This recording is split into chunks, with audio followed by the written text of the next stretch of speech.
দেখানো যায়।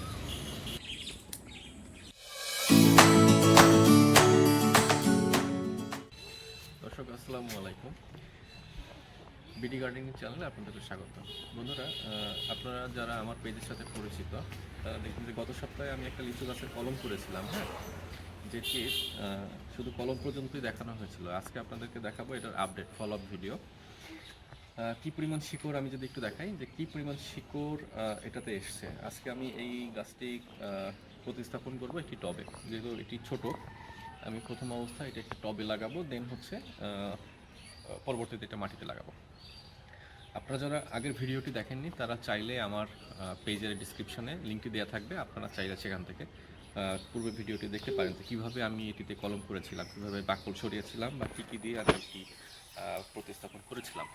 তো আজকে এটি মূলত আমি কাটবো, মূল গাছ থেকে মাদার গাছ থেকে প্রপোগেশনটা সরিয়ে আপনাদেরকে ফুল ভিডিওতে দেখাবো যে কী পরিমাণ শিকড় এটাতে আছে। বন্ধুরা, আরেকটা বিষয় হচ্ছে আজকের এই ভিডিওটি, সেটা হচ্ছে অনেকেই আমরা কলম করার পরে কলম মরে যায়, কতদিন পরে আসলে কলমটি কাটা উচিত এই ব্যাপারে আমাদেরকে একটু না জানার ফলে বা আমরা বিষয়টি খেয়াল করি না বিধায় দেখা যায় যে কলমটি পুরোপুরি ম্যাচিওর হওয়ার আগেই আমরা গাছ থেকে কেটে ফেলার কারণে শিকড়গুলো নরম থাকে, শিকড়গুলো আপনার মাটি থেকে রস টানার মতো এর ক্ষমতা থাকে না, যে কারণে আমরা মাটিতে লাগাই কিন্তু পরবর্তীতে গাছটি আস্তে আস্তে মরে যায়।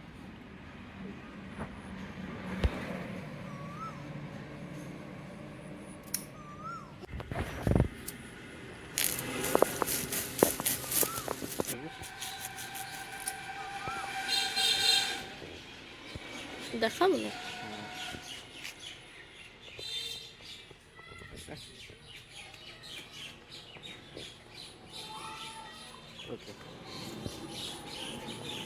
এটি আমি কলম করেছিলাম আজকে থেকে প্রায় গত মাসের 9 তারিখে। আপনারা যদি আমার আগের ভিডিওটির পাবলিশড দেখেন, তো আজকে হচ্ছে এটা 2 মাস। সাধারণত আমরা যদি এটা 28 দিনে শিকড় আসবে, ডেফিনেটলি শিকড় আসবে, কিন্তু শিকড়গুলো হবে খুবই নরম। আমি যদি একটু দেখাই, দেখেন এই যে শিকড়গুলো কতটা পুরু হয়েছে, অর্থাৎ এটা এখন মাটি থেকে রস নেওয়ার জন্য পারফেক্ট উপযোগী, এবং শিকড়গুলো অনেক মোটা। এখন এটা পারফেক্টলি আপনি মাটিতে প্রতিস্থাপন করতে পারবেন। তো এখানেই মূলত বন্ধুরা আমরা বড় ভুলটা করে থাকি, অর্থাৎ শিকড় যদি একটু বের হয় সেই মুহূর্তে আমরা গাছটা কেটে নিয়ে মাটিতে লাগানোর চেষ্টা করি, ফলশ্রুতিতে আমাদের এই গাছ হয় না।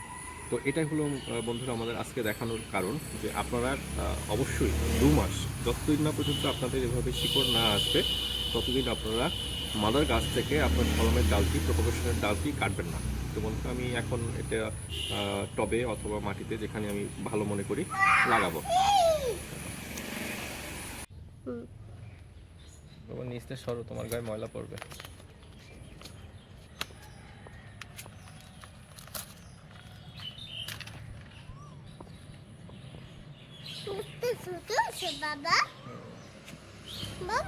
দেখানো যায়।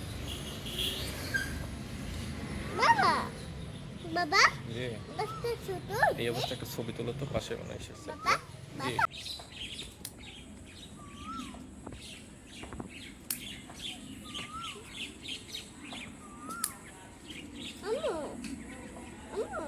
জি, আমি আম গাছ কাটি।